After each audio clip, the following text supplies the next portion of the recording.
హనుమంతుడు మనకి నేర్పిన 3 ముఖ్యమైన గుణాలు ఏంటో తెలుసుకుందాం. మొదటిది భక్తి. రామాయణం అంతా హనుమంతుడు చూపించే రామభక్తి అందరికీ నిదర్శనమైనది. ఆశ్చర్యపడాల్సిన విషయమేంటంటే ఆంజనేయుడికి ఉండే ఒకే ఒక్క దివ్యమైన స్మరణ శ్రీరామ. ఆ పదాన్ని మించి ఇంకేది ఆయన స్మరించడు. రెండవది అలాగే ముఖ్యమైనది స్వీయ నియంత్రణ.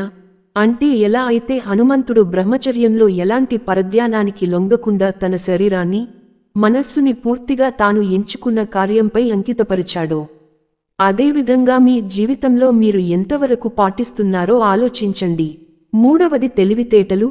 హనుమంతుడు ఎలాంటి కష్టమైన పరిస్థితిని ఎదుర్కోవాలనుకున్నా కూడా సులభమైన విధానాన్ని ఉపయోగిస్తాడు. ఔషధ మూలికలైన సంజీవని పర్వతాన్ని ఎత్తినప్పుడు అలానే తన యుద్ధ నైపుణ్యం, ఉపాయాలతో చాలా మంది ప్రాణాలను కూడా రక్షించాడు. ఇలా హనుమంతుడులాగా ఏ పరిస్థితికైనా అలవాటు పడటం నేర్చుకోవాలి. కాలానికి అనుగుణంగా నడుచుకోవాలి. హనుమంతుని యొక్క ఆశీస్సుల కొరకు శ్రీరామచంద్రుని నిండు మనసుతో ఆదరిద్దాం. జై శ్రీరామ్. మరిన్ని ఆసక్తికరమైన వీడియోస్ కోసం లైక్, షేర్ ఇంకా సబ్స్క్రైబ్ చేయండి.